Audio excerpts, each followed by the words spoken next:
দর্শক দেখুন কি অবস্থা, কোথায় রয়েছি আমরা। পার্ক স্ট্রিট থানার মহিলা সিভিকের শ্লীলতাহানি। তারপরে দেখুন অভিযুক্ত পুলিশ অফিসার, অন্য কেউ না, অভিযুক্ত পুলিশ অফিসার বসিয়ে দিল লাল বাজার।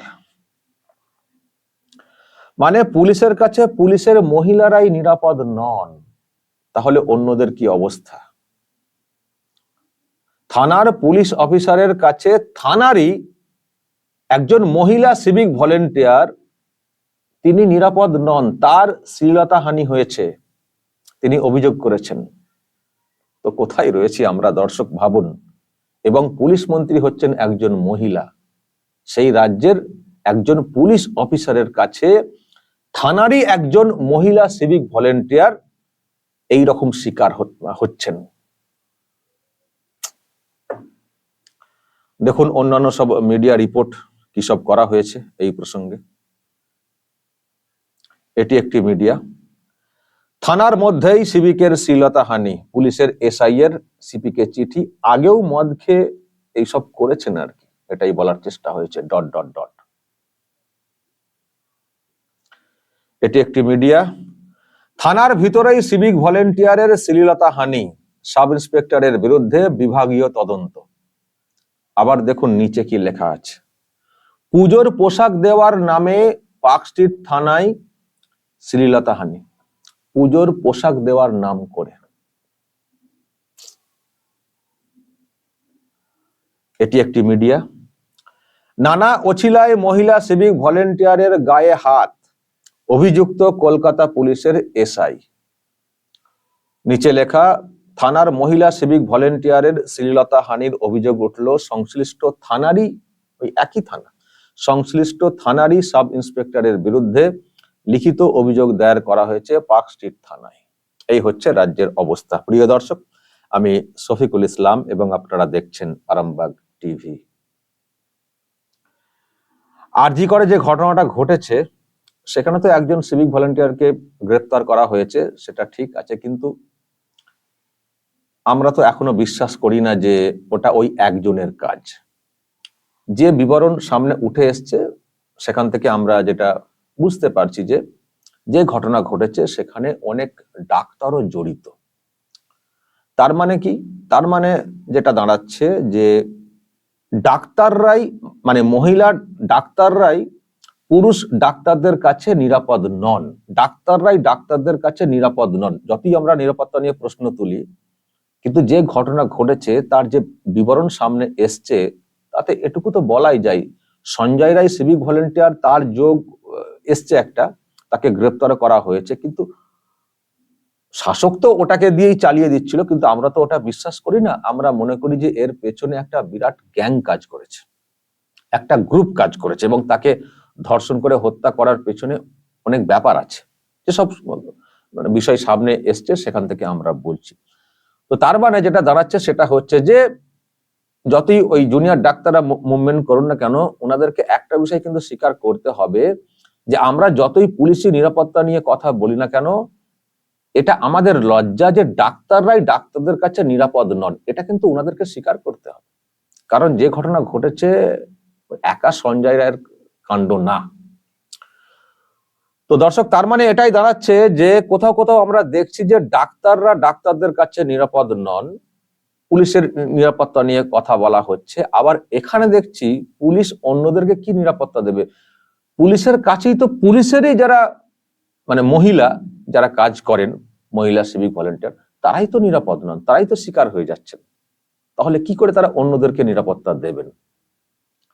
ফলে দর্শক, রাজ্যের যা হাল দেখতে পাচ্ছি, এক কথায় বললে যেটা দাঁড়াচ্ছে, মহিলারা এই রাজ্যে খুবই বিপদে রয়েছেন, সংকটে রয়েছেন। বিভিন্ন কর্মক্ষেত্র, যেগুলো হাসপাতাল বলুন, এখন কি বলবো, এখন কি বলবো। আপনারা জানেন আমি যাকে নিয়ে গতকালকে একটা খবর করেছি, আজকে দেখছি কি হয় সেটা দেখব। রাজ্য পুলিশের প্রাক্তন আইজি পঙ্কজ দত্ত, উনি একটা মন্তব্য করেছিলেন, একটি জায়গায় গিয়ে বক্তব্য রাখতে গিয়ে একটা মন্তব্য করেছেন, একটু বেফাস হয়ে গেছে মন্তব্যটা। উনি যেটা বলার চেষ্টা করেছেন যে আরজি করের মতো জায়গাতে এইরকম একটা ঘটনা ঘটে গেল, যেখানে একটা বিরাট সিকিউরিটি থাকার কথা, এখানে ঘটনা ঘটে গেল। যদি এই ঘটনাটা সোনাগাছিতে ঘটতো, তা না হলে বলতাম যে হ্যাঁ ওখানে ঘটেছে, বা সেটা মানে একটা কথা বলে ফেলেছেন যে ওখানে ঘটলে নাই মেনে নিতাম, এরকম একটা বলার চেষ্টা করেছেন। কিন্তু উনি সোনাগাছিকে আঘাত করার জন্য বলেছেন, বা সোনাগাছিতে যারা থাকেন একটা সেন্সিটিভ জোন, তাদেরকে আঘাত করার জন্য বলেছেন, সেটা আমি কিন্তু বিশ্বাস করি না। বলতে গেছেন নিরাপত্তার ডিফারেন্সটা, যে মেডিকেল কলেজে একটা টাইট সিকিউরিটি থাকার কথা, সেখানে ঘটে গেল, অন্য কোথাও ঘটলে না হয় মানতাম। তার মানে উনি কিন্তু এটা বলতে চাননি, যেটা আমার কোথাও মনে হয়েছে, যে ওখানেও মানে এইসব যদি ওখানে কিছু ঘটে আমরা কিছু বলবো না, ওটা ঘটতেই পারে। অ্যাকচুয়ালি ওটা বলতে যাননি, কিন্তু বলে ফেলেছেন এরকম একটা সেন্টেন্স, সেই জন্য এখন ওনাকে শিকার হতে হচ্ছে। পুলিশের ডাকাডাকি আপনারা শুনেছেন, আজকেই ডাকা হয়েছিল বটতলা থানার তরফ থেকে। সেখানে কি হয়েছে না হয়েছে আমি দেখছি, একটু খোঁজ খবর নিয়ে যদি আপনাদেরকে আপডেট দেওয়া যায়। আমি কালকে বলেছি আপনাদেরকে ওই কথাটা, যে মানুষটি কিন্তু ওই রকম না যে উনি কাউকে আঘাত করে কথা বলবেন, বা উনি এরকম না যে সোনাগাছিতে এরকম কিছু ঘটে গেলে উনি চুপ করে থাকতেন বা বলতেন যে ঠিক হয়েছে ঘটেছে, এটা উনি বলতেন না। অ্যাকচুয়ালি নিরাপত্তার পার্থক্যটা বোঝাতে গিয়ে একটা জায়গার নাম বলে ফেলেছেন। এখন জায়গাটা সেনসিটিভ, ফলে এখন এর পেছনে শাসকও কাজ করেছে একটা মুভমেন্টকে সামনে এনে কেস দিয়ে মানুষটাকে জব্দ করার জন্য। তো বলেছি আমি তো যে ওনার মন্তব্য অনুযায়ী উনি ফেঁসেই গেছেন। এখন ওনাকে ওনার মতো করে জবাব দিতে হবে, বা আইনি যা হবার ওনাকে সেটা সহ্য করতে হবে, যেহেতু উনি বলতে চাননি কিন্তু বলে তো ফেলেছেন। ফলে ওনাকে এখন ওই সেন্টেন্স ওয়াইজ এখন মানে শিকার হতে হবে আর কি, বা সেন্টেন্স ওয়াইজ ওনাকে মানে সাজা পেতে হবে হয়তো, জানি না কি হবে শেষ পর্যন্ত। যাই হোক, এখন আমি যেটা বলতে চাই দর্শক, যে পঙ্কজ দত্ত যেটা বলার চেষ্টা করেছিলেন যে সোনাগাছির থেকে আরজি কর তো একটা টাইট সিকিউরিটি জোন, সেখানে ঘটনাটা ঘটলো কি করে। আর আজকে দর্শক আমি বলতে চাই যে আরজি কর মেডিকেল কলেজ একটা মেডিকেল কলেজ, হ্যাঁ ওখানে টাইট সিকিউরিটি আছে ইত্যাদি সব ব্যাপার, কিন্তু একটা থানার ভিতরে ঘটনাটা ঘটলো কি করে। একটা থানার মধ্যে থানার অফিসার যারা এই ধরনের কোথাও কিছু ঘটলে তারা ছুটে যাবেন, তারা নিরাপত্তা দেবেন, তারা এই ধরনের অপকর্মকে আটকানোর চেষ্টা করবেন, সেই থানার পুলিশ অফিসারের বিরুদ্ধে কি করে অভিযোগ উঠতে পারে, বা থানার ভিতরে থানার একজন সিভিক ভলেন্টিয়ার কি করে শিকার হতে পারেন। এখন তো এই প্রশ্ন সব থেকে বড় প্রশ্ন, যে মেডিকেল কলেজ টাইট সিকিউরিটি, তাও ওখানে সব জায়গায় তো আর পুলিশ থাকবেন না, তার মধ্যেই ফাঁক ফোকর আছে, সেখান থেকে ঘটনা ঘটেছে, সুযোগ পেয়েছে, ঘটেছে, অত্যন্ত নক্কারজনক ঘটেছে। কিন্তু এখন যে প্রশ্ন বড় হচ্ছে, থানার অফিসারের বিরুদ্ধে এরকম অভিযোগ কি করে আসতে পারে, আবার থানারই একজন মহিলা সিভিক ভলেন্টিয়ারের কেস, তাহলে কোথায় কি? তার মানে আলটিমেটলি যেটা দাঁড়াচ্ছে, না সোনাগাছি, না আরজি কর, না থানা, কোথাও কিন্তু মহিলারা নিরাপদ নন, কোনো কর্মক্ষেত্র তারা নিরাপদ নন, এমনকি থানার মধ্যে যারা কাজ করছেন তারাও নিরাপদ না। তাহলে অন্যদেরকে তারা কি করে নিরাপত্তা দেবেন? পুলিশ মন্ত্রী বলেছেন কি আমরা একটা অ্যাপ চালু করছি, সমস্যায় পড়লে অ্যাপস কাজে দেবে। তারপরে মহিলাদেরকে রাতে ডিউটি কমাতে হবে, হ্যাঁ এরকম করছি, রাতে বেশি ডিউটি দেওয়া যাবে না। আরে আপনি কি করবেন? আপনি তো, এবং এটা নিয়ে প্রশ্নও তৈরি হয়েছে, সুপ্রিম কোর্টে প্রশ্ন করেছে যে আবার কি কথা, আপনি তো নিরাপত্তা ব্যবস্থা আঁটাসাঁটা করবেন, মহিলারা রাতে কাজ করবেন না, এটা আবার কোনো কথা হলো? আর এটা নিয়ে অনেকেই অনেক কথা বলেছেন, যে যদি এইরকম সিস্টেম চালু করে দেওয়া হয় যে মহিলাদেরকে রাতে বেশি ডিউটি দেওয়া যাবে না, তাহলে মহিলাদেরকে তো নিয়োগই এবার করবে না বিভিন্ন সংস্থা, বিশেষ করে প্রাইভেট সংস্থা, যে বাবা মহিলাদেরকে নিয়োগ করবো না, নিয়োগ করলে তো রাতে ডিউটি দিতে পারবো না, ফলে আমার তো সমস্যা, আমি কি করে আমার কোম্পানি চালাবো। ফলে কাজের জায়গাটাও তো সংকুচিত হয়ে যাবে মহিলাদের জন্য। এ আবার কি কথা হলো? সুপ্রিম কোর্ট থাপ্পড় মেরেছে ওটা নিয়ে, যেটা আবার কি সিস্টেম, এক্ষুনি বাতিল করুন ওই সিস্টেমটাকে। কিন্তু এখন একটা প্রশ্ন, যে যখন নিরাপত্তা বাড়িয়ে বলা হচ্ছে যে মহিলাদেরকে কাজের জায়গাগুলোকে আরো নিরাপদ করতে হবে, সেই ব্যবস্থা করতে হবে রাজ্য সরকারকে, এখন সেটাই বা কি করে হবে? এখন তো দেখতে পাচ্ছি পুলিশের যারা অফিসার, তারাই তো স্বীকার করে নিচ্ছেন, এবং অন্য কাউকে না, পুলিশের সিভিক ভলেন্টিয়ারকে এটা ভাবতে হচ্ছে, পুলিশেরই সিভিক ভলেন্টিয়ারকে তারা স্বীকার করছেন তাহলে এদেরকে দিয়ে কি করে কলকাতা শহর বা রাজ্যের নিরাপত্তা ব্যবস্থা আঁটসাঁট করা যাবে?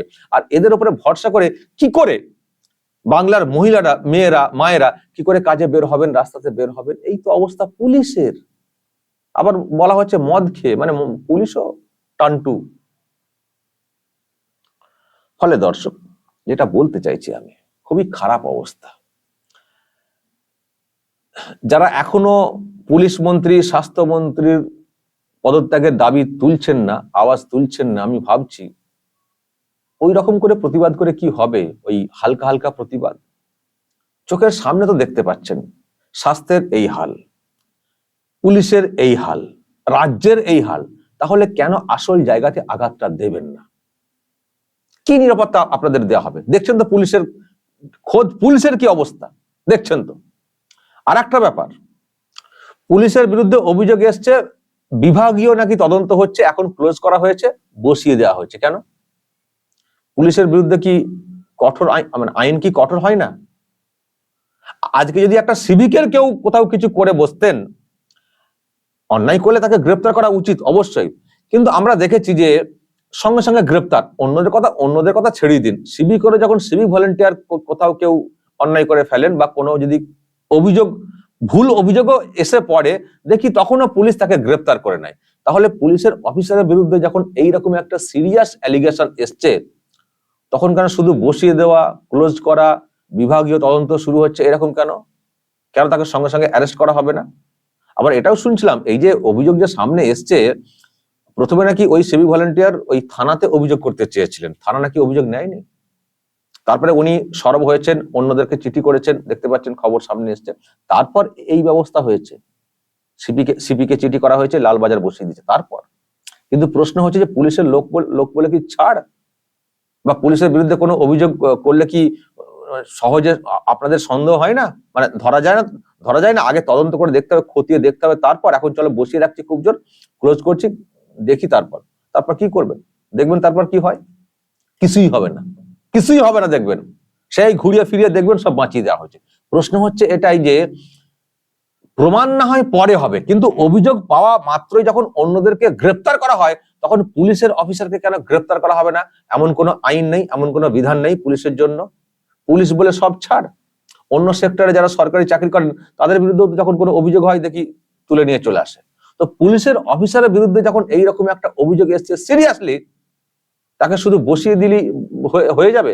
বসিয়ে দিলি কাজ শেষ, ক্লোজ করে দিলি কাজ শেষ, তার বিরুদ্ধে অ্যাকশন হবে না, তাকে ধরা হবে না, অ্যারেস্ট করা হবে না? এটা কি ধরনের আইন বলুন? আপনাদের যদি কোনো ভাবনা থাকে, যা বলবেন কমেন্ট বক্সে বলবেন। নজর রাখবেন আরামবাগ টিভিতে।